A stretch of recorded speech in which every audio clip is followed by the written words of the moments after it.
People talk a lot about girl math, but to me, there's a much bigger category out there that deserves some attention, and that, of course, is broke math.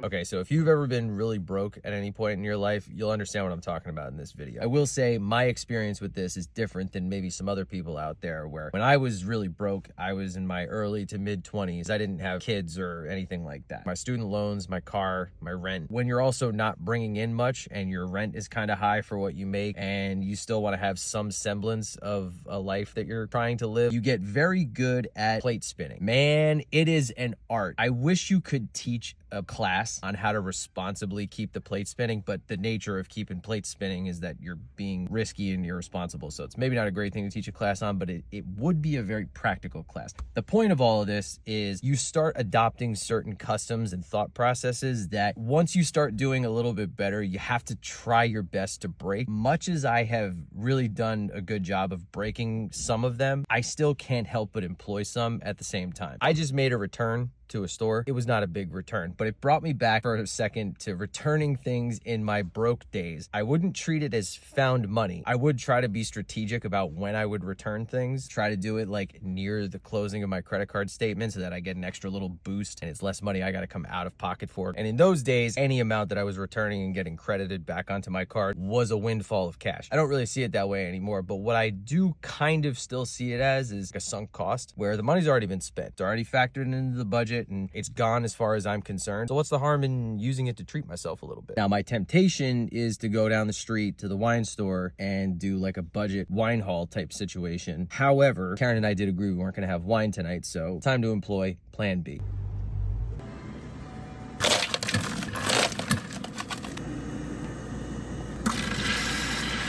By the way, I don't know who the first person was to refer to a Diet Coke as a fridge cigarette, but man, you fucking nailed it. I got you something. Oh, it's a Diet Coke. It's a little DC. Oh, It's a thank little you. DC. I was gonna ask you to pick some cans up, Oh. but here you go. Fountain's better anyway. That's our treat today, since we're not having wine.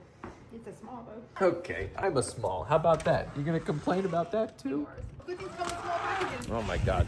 That's it for today's edition of Broke Math, and I'll see you tomorrow.